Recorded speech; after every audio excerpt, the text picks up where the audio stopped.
We'll begin with Andrew Weaver.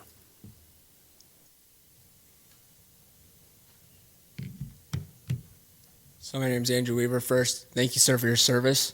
I think this is a great backdrop for kind of the message I want to send. We really have to start asking ourselves, what's the fear of listening to one another? We have created a community that is very divided, and each of us have to make decisions on how we fix that. How we don't fix it is releasing statements through political parties and groups claiming to be for diversity, equity, inclusion that claim the other side is trying to disrupt creating an inclusive environment within the district. That statement by itself is divisive. Why can we not listen to one another and talk? What are we teaching our kids when we tell them you have to be fearful of someone else's opinion? So a big conversation, there was a call to action that was supported by one of our trustees, in which, again, I assume that's why the turnout here is much better.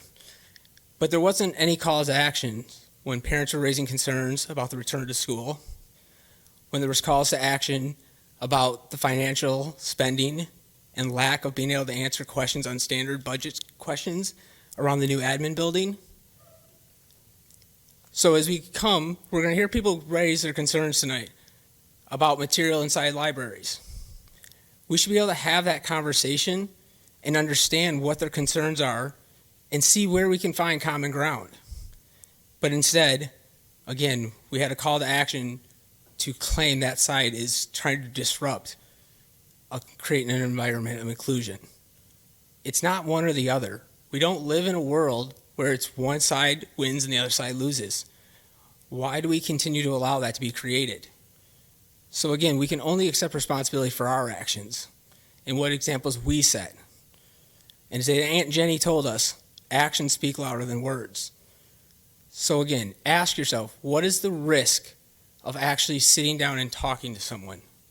Someone that you might not agree with. It's amazing, throughout the last 2 years when I've chosen to stand up here and talk, that I've spoken to many parents one-on-one. Many of them that, on the surface, we went into it thinking we'd agree on very little, and we find we agree on a lot. I think the majority of us are in that boat. But yet we've convinced ourselves we can't sit down and talk. That is what diversity is. That is what we want to teach our children. We want them to read texts that challenge their thoughts. 30 seconds. Teach them how to think, not what to think. So again, just ask yourself as you're listening today, as people get up here and speak, what are they saying? Listen to the words that you know the definitions to, and ask yourself, which side is actually seeking to have common dialogue, to seek common good?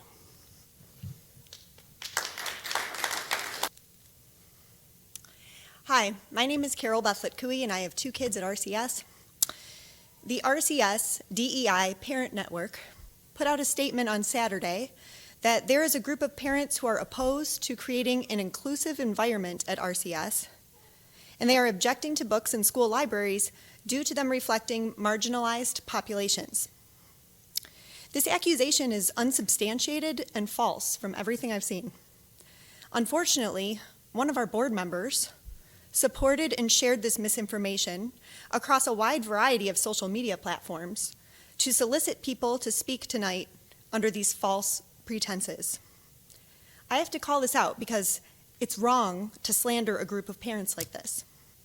I'm also sorry to those of you who've been misled and may not have realized that what you've been called to defend is sexually explicit material at school.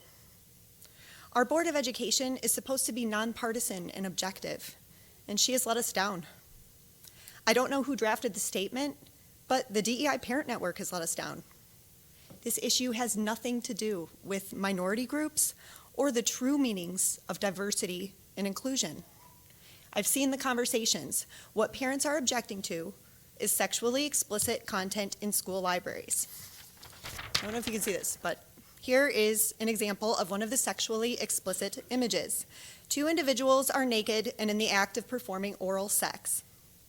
Whether the sexual relationship is homo or heterosexual in nature is not the issue.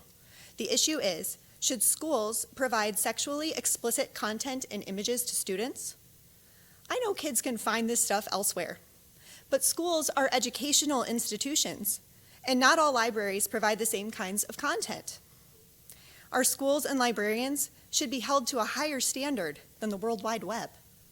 In fact, distributing pornographic or obscene materials to minors is a violation of state and federal law.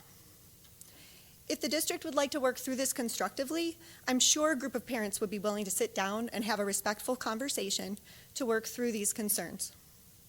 Does RCS have a process and standards for approving content before it goes into the library? The way we develop trust is by having rules, standards, and accountability. As we've heard before, we should protect the social emotional health of our students. 30 seconds. And providing them with graphic sex and sexual violence, here's another one, is probably not the best way for schools to accomplish this. Also, I'd like to remind the superintendent and the board that I am awaiting a response on my FOIA appeal that I sent on January 19th. Thanks. Thank you.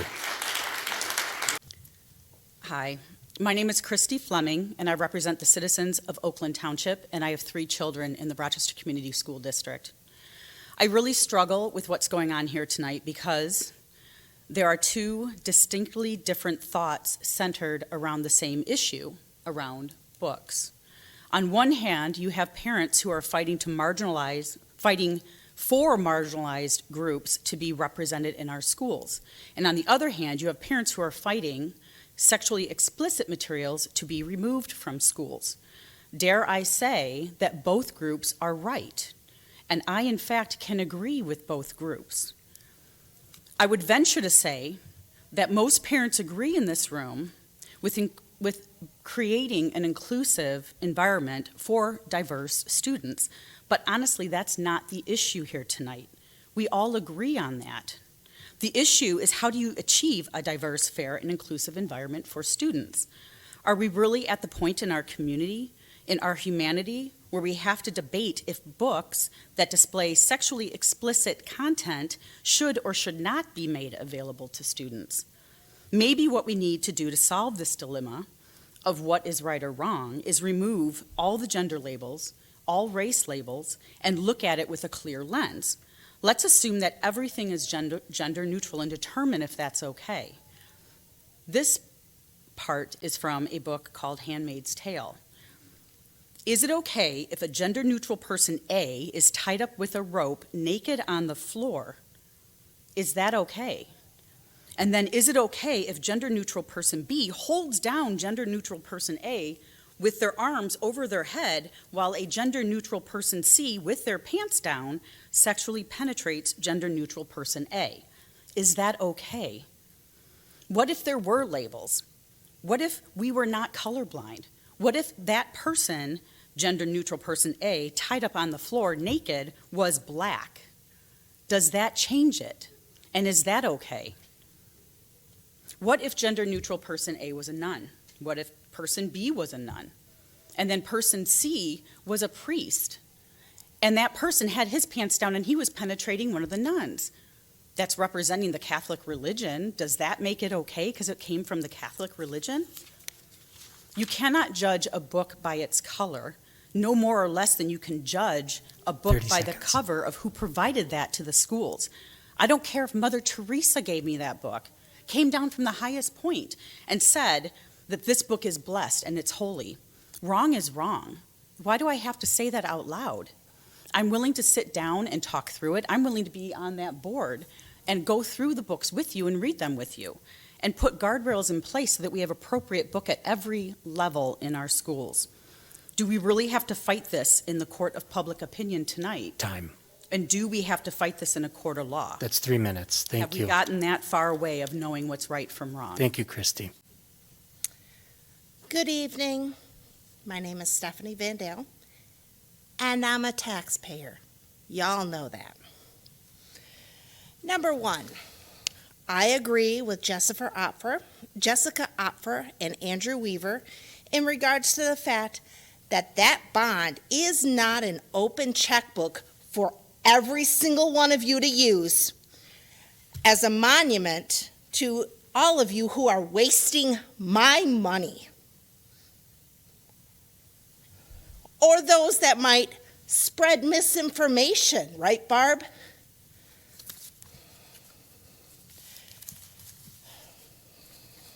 I have a quote. We sat there for about 10 minutes before you finally stood up, and then me stand up with you. At this time, you were much taller than me, probably about a good foot. You told me to take off my pajama pants, which I did. Then you took off your shorts, followed by your boxers. There you stood in front of me, fully erect, and said, "Taste it." At first I laughed and refused, but then you said, "Come on, Matt, taste it." This is what boys like us do when we like each other. And I finally listened to you. The whole time I knew it was wrong. Not because I was having sexual intercourse with a guy, but you were my family.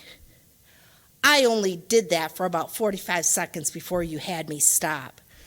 Then you got down on your knees and told me to close my eyes. That's when you began oral sex on me as well. It was the strangest feeling in the world. Unfortunately, I didn't have a handbook to learn sexuality as a queer boy. My crash course was happening right in front of me, and despite the guilt I was feeling, there was also euphoria. Things were happening to me that I couldn't explain, feelings and emotions I had not known existed.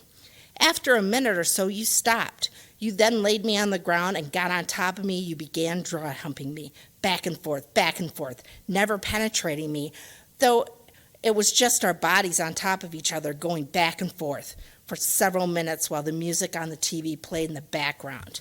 This is the filth and disgust you people have approved to put in my kids' school. This is disgusting. I don't want my kids who are under the age of 18 reading this crap. 30 seconds. So why don't you get some balls, stop spreading misinformation about what we don't want in the school. I could care less about diversity and inclusion shit, all right? Okay, that's out of line. I don't want pornography in my kids' school. Have a nice fucking night, yeah. Shannon, might be Fasho? Is it Fasho? Sorry about that. Hello, my name is Shannon Fasho, and I'm here tonight as a concerned parent of 3 students in the district. I'm a mother, I'm a teacher, I'm a taxpayer. The reason I'm here tonight is to discuss the problem that I have with 6 overtly sexualized books that we have found in the high schools in our community. I would hope that everyone here clearly understands that most students in high school are not adults, they're still minors. Some of the novels in question in our schools have illustrations of obscene sexual acts. This includes individuals holding a woman down while a man is mounting her for rape. This includes women being tied up on the floor, a woman with a gun shoved into her naked body, a man holding a leash on a naked woman on her knees eating out of a dog bowl, young girls giving oral sex, a male body being cut open in an autopsy with his penis drawn to detail, details of a nipple being fondled, details of dialogue of a male sex orgy, pedophilia, incest, with cousins having anal sex, in a very detailed description, and many descriptions of women being raped. How does having violent sexual books that depict sex, rape, molestation, and, quote, enjoyment of incest enriching any of our minors in their experience at school? My question for the Board of Education is, who approves the content in books ordered for our schools? Does anything go when it comes to content for reading material for our kids? Where is the line drawn? Is there a line? Is there a documented policy for content in books in our schools? The district goes to great lengths to set high standards when it comes to adding firewalls to our Chromebooks and the computers that our kids use in school. Why is that? Liability? I would think so. Why are these safeguards not used on the content that we're finding in the books in our libraries? Yes, some teens may have iPhones with apps like TikTok, which have explicit content, we know that, but that does not mean that our schools should provide this for them as well. Just because kids can find access to alcohol does not mean that the media center should hold a happy hour for them during school. 30 seconds. The books in question are obscene and harmful to children. Schools should be a place for boundaries and respect, a place to prepare for the future and to learn how to behave in the workplace. You all would be fired from your job if you had these books open of illustrated explicit sex on your desks in the workplace here in Rochester. So why are you sending the message to our kids that it's okay for them to have these books in school?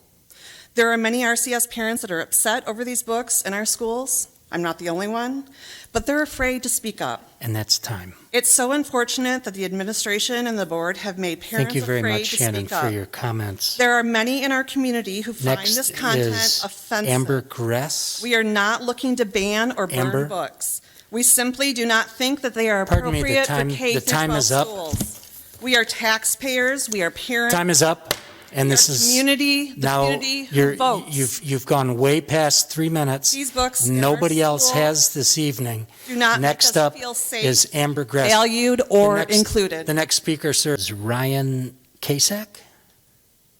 Remain seated. My name is Eliana Torres. I am a mother of 3, and 2 of them are enrolled in RCS here. I'm here to speak as a member of one of the diverse groups, partly depicted in the books in question being removed from the. I'm here to speak about the books in question being removed from a high school library. In the matter of removing texts from a high school library, here's what I know to be true. Removing books makes those you took them from more eager to read them. You are not saving children. You are only making them more ignorant. I also know this to be true. The compulsion to sanitize the world is one of the most overlooked roots of white nationalism. Not everything is pristine. Not every story has a happy ending. We want to seal ourselves from the experiences of others because we fear what they may say to us. We want rose-colored, Instagram-filtered reality. And if you feel the need to shield your children from fiction or history that is upsetting or inappropriate, you should examine yourself. If you have a need to have your stories have positive morals only, to have tidy endings where everything is nice and tied up in a bow, you need to examine yourself. That rose-colored reality is not real. It's toxic. You're robbing blossoming young adults of the opportunity to see the world through a lens that does not only encompass their lived experiences. You're robbing them of the opportunity to use the critical thinking that we have taught and given them. All books provide an escape or new views for somebody. Maybe your child doesn't stand to benefit from the books in question, but somebody's will. Children who do not have the ability to sit through an entire book will pick up a graphic novel. And any kind of reading, as shown in studies time after time, is better than no reading. And let's reflect on why this is even a large issue. Kids in our country are being shot to death in school, but we're going to throw a fit over 2 boys kissing in a book in a high school library.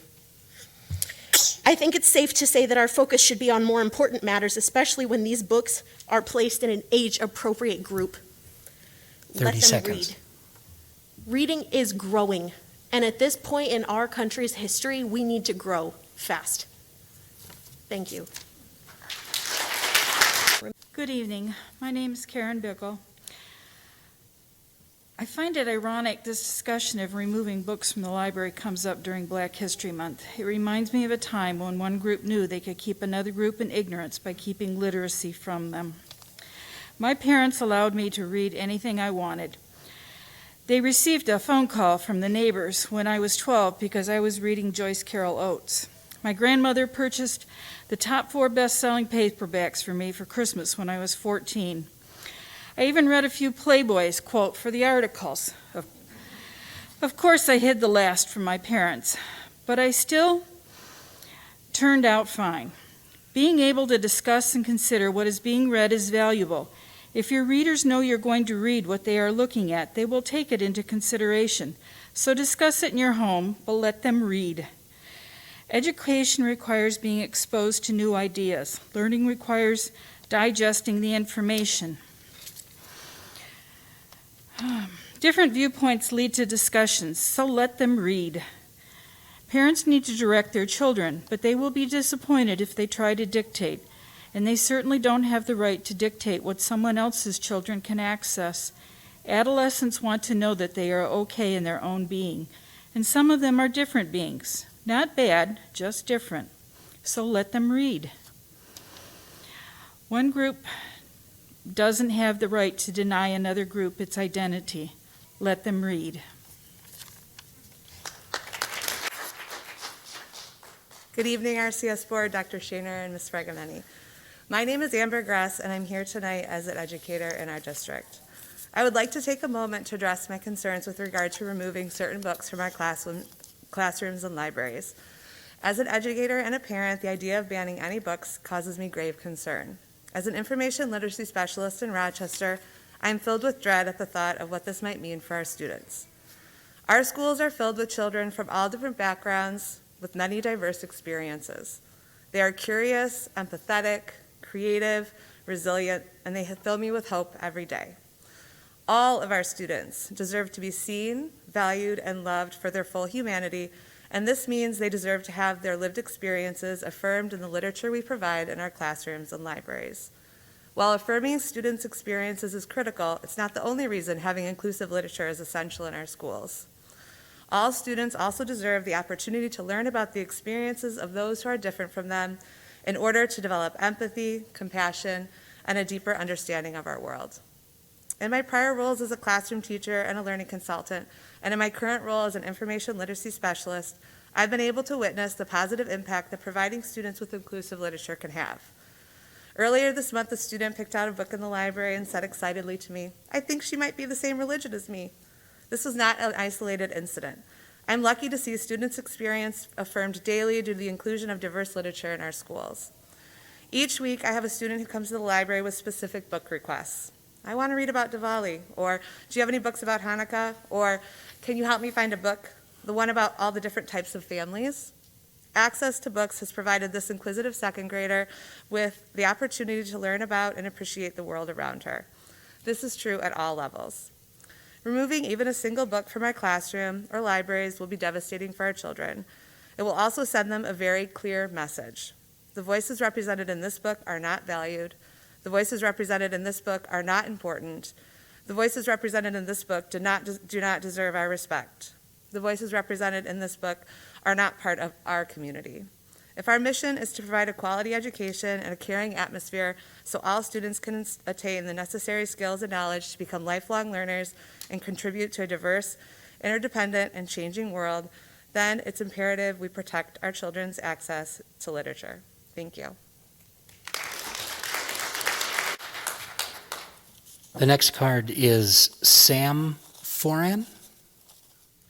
Hi, I don't have anything prepared. I just want to say this as somebody who grew up in Mississippi starting in the mid-70s to the mid-80s when I had my education there. All of these books were banned when I was growing up. Information was banned when I was growing up.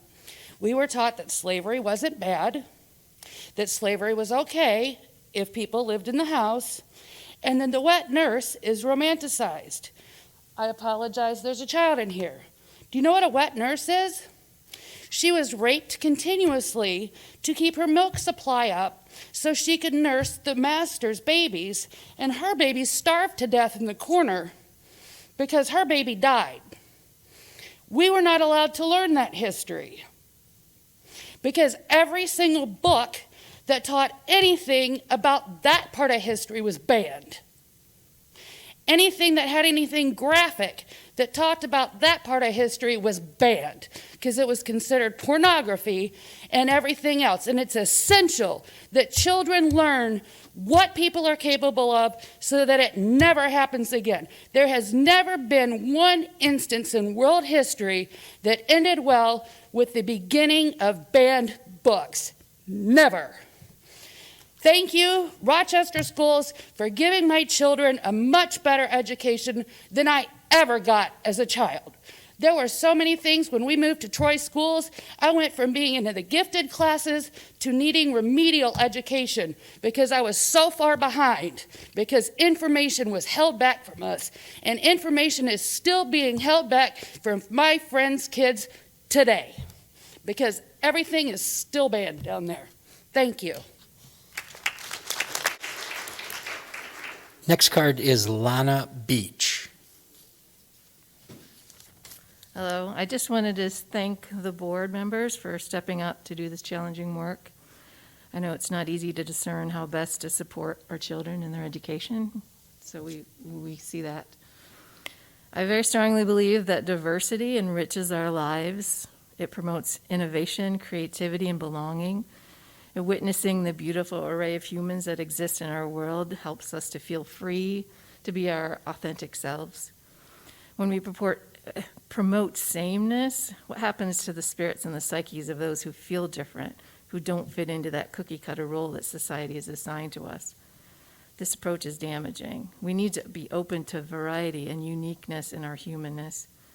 When we learn about others, we're less likely to feel threatened and to misunderstand one another. We all want to take care of our families and have them lead happy and healthy lives. My faith calls me to stand up for the rights of others who have been marginalized, discriminated against, and brutalized in our world. Great harm has been done and continues today. We need to do better. Our society can do better. That's not going to lessen the lives or rights of anyone. We can all thrive and grow in a community that understands and cares for one another, where we're all made to feel valued and respected, but we have a lot of work to do. Allowing books and education about our history and our peoples is one way to make progress. We should all be able to experience validation through seeing ourselves in media and hearing similar stories to ours. Teaching whitewashed versions of history and banning books that show the beauty of diversity and normal human experiences will continue to lead us down the path of divisiveness and disenfranchisement. Movements to homogenize our culture and vilify those seen as other lead to normalization of violence, discrimination, and hate crimes. When we give our children our strong base at home, they can handle new information and ideas. They will stay secure in the values we've instilled in them. I think about the beautiful world we have. There are forests and deserts, tundras, grasslands, rainforests, and oceans. That diversity makes our earth beautiful. We need to see that diversity of human is just as wonderful. We can coexist and share our community. There's enough for everyone. We're so enriched when we understand our interconnectedness to all things. Thank you.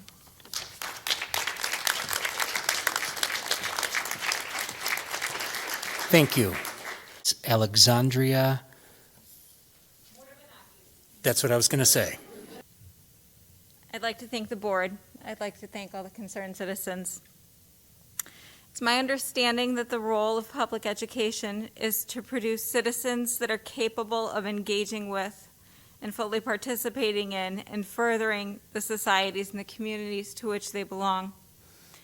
Functioning society, healthy communities, they depend upon educated and engaged citizens. Their existence and survival is based on a mutual cooperation that's based upon an objective reality. And to be objective, according to the Oxford Dictionary, means of a person or their judgment that's not influenced by personal feelings or opinions in considering and representing facts. Often when we talk about books that come up for removal, when we voice our concerns about content, there's some very important questions that need to be raised. One of these is, whose voice and experience is the author centering? A lot of times, the books that most frequently come up for removal are books that center the experience of marginalized groups. And they often ask us to be, as the reader, objective, to decenter ourselves in our experiences in order to grapple with what are often very complex, very highly nuanced, often unpleasant or unflattering realities.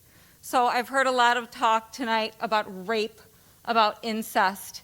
And as my fellow community member mentioned, This is a reality. This happens in our world.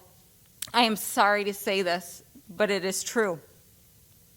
Another question to be posed is, what alternatives are being offered? I know that isn't a question for this evening, but it's something that's very important to consider. And when these alternatives are then proposed, does that alternative then center the narrative around a protagonist that comes from the dominant class, religion, race, or ethnic group, or sexuality? And do these alternatives center a heroism or a triumph or an overcoming instead of reflecting reality? Do they offer something more comforting or more palatable instead of reality? When we're faced with information and discussions that come up against our deeply held belief systems or diverge from 30 seconds. There's known to be discomfort. But there's a great benefit in teaching our children how to respectfully navigate discomfort. This is how we build resilience.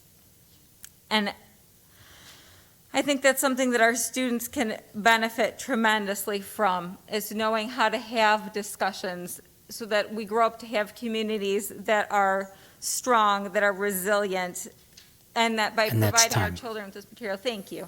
Thank you. Well, that's a tough act to follow. I'm Jill Dunphy. I'm a taxpayer. I'm not a parent, but I live in this community. I've lived here for 37 years, and I have always heard and been proud of the public schools in our district. There have been a lot of examples presented tonight. Somebody held up a page supposedly depicting some pornographic act. We've been hearing readings, excerpts that are considered pornographic, but pornography has a legal standard in this country. And I'm sure, I am positive, that our public libraries, our public schools abide by those laws and do not purchase or have in their stacks books that are considered pornographic. What was just read is not something that doesn't happen in families. And kids suffer in silence because of abuse like this. And reading about someone else's experience, being able to talk about it with friends and with family members, hopefully when, as my mother did, she found that I was reading something that was sexually explicit when I was 16. She didn't berate me. She didn't go after the school board. She sat down and talked with me about what I felt, what was happening in my life. She took an interest in my interpretation of what I read. And she helped me find context, which is what I think is missing from this whole conversation, is the context in which these pictures, these descriptions, these ideas are being presented. It's easy to just turn to a page and see a pornographic act, or what you consider to be a pornographic act, and hold it up and say, this is an example of the pornographic stuff we're having in our libraries. But it's taken out of context. What was the story behind it? What was the idea that it was trying to illustrate? We're not talking about those things. None of us are talking about it here tonight. We need to place this stuff in context and have a conversation about it, yes, but with the idea that not everybody has the same experience. We want our children to be able to think for themselves. And that's the main point of this whole process. So thank you. Is Ryan Kasek? Thank you for the opportunity to speak today. I didn't prepare anything, didn't plan on speaking, but it's disturbing when people pervert language to suit a personal or political agenda. And what we're seeing in these conversations is the manipulation of language.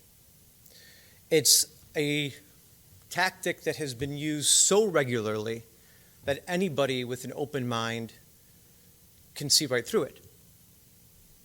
these words that we value so much as Americans, equity, equality, diversity, inclusion, are perverted so dramatically to achieve a political end.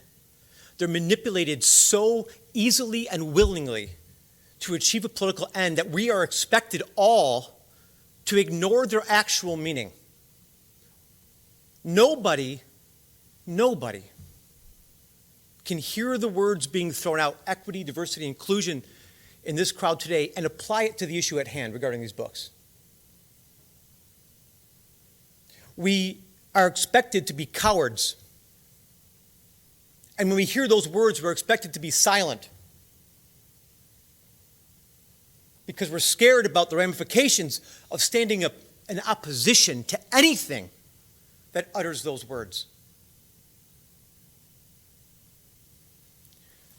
This community, people flock to this community. I flocked to this community because of the education system here. I have pulled 2 of my 4 children from our schools. For lots of reasons. We do not have an absence of information in our world today. Access to information is not a problem our society faces right now. Perhaps 50 years ago, 30 years ago, pre-internet, pre-mass media. The question is not access to information for our kids. The question is, what information do we hold in high enough regard to give them access to put in front of them and hold up as examples? 30 seconds. Ironically, we have people speaking about the horrors of rapes taking place in the South, and yet want that exact conduct exhibited in books, not demonized in those books, not dismissed in those books as evil, but as held up as some kind of a fetish that is worthy of consideration for diversity. We all know better, and none of us should be should be forced to be cowardice in bringing these issues to light and expressing them and imposing them for what they are. And it's time. Thank you very much, and I appreciate everybody's consideration. Please have courage. Thank you. We'll begin. Thank you. Next card is Andrew Weaver.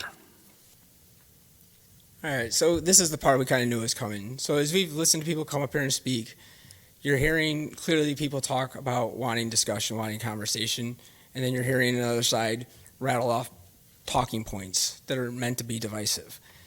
Nobody is calling for banning of books. Anyone that has studied history understands what banning of books is and why it historically is bad.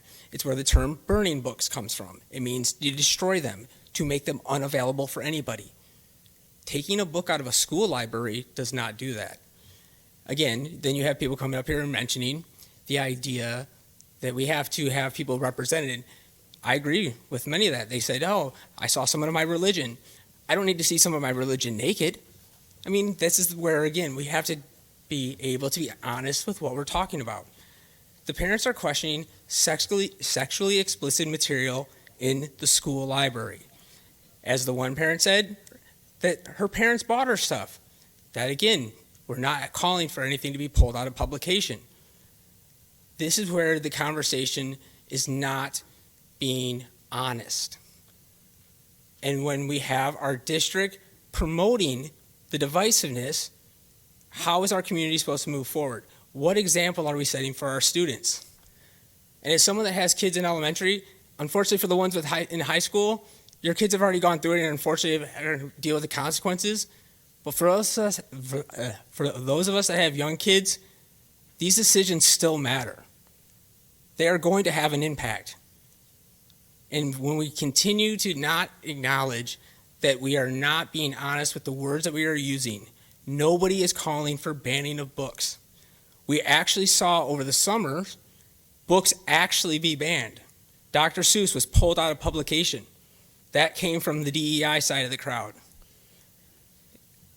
Abigail Schreier wrote a book, Irreversible Damage, that goes in and does a lot of study on the affirming practices of school when it comes to gender, and how when we treat kids like they need to have access to everything, how there's been a rise in mental health issues, including suicide, which is something I've raised since November of 2020. So when someone says I only use that word to offend him, it is not true. That there is an impact to this ideology. There's science behind it, but we aren't even willing to talk about it. Again, what is the risk of reading this? This is what people are saying. The actual information that we should be seeking and having kids read should be available. You can do all the things everyone said they want to do under DEI without the sexually explicit material. And again, I'm not talking to you as a naive person. 30 seconds. Yes, part of kids is going out and finding it. That's part of growing up. We don't have to make things easier for them, because that just makes the rebellion have to be more. Use common sense. And that's what you're hearing from one side. They just want dialogue. They're not demanding. They're not calling for banning of books. They're not calling for burning of books. They're not calling for censorship. They're calling for standards in the school library. Thank you.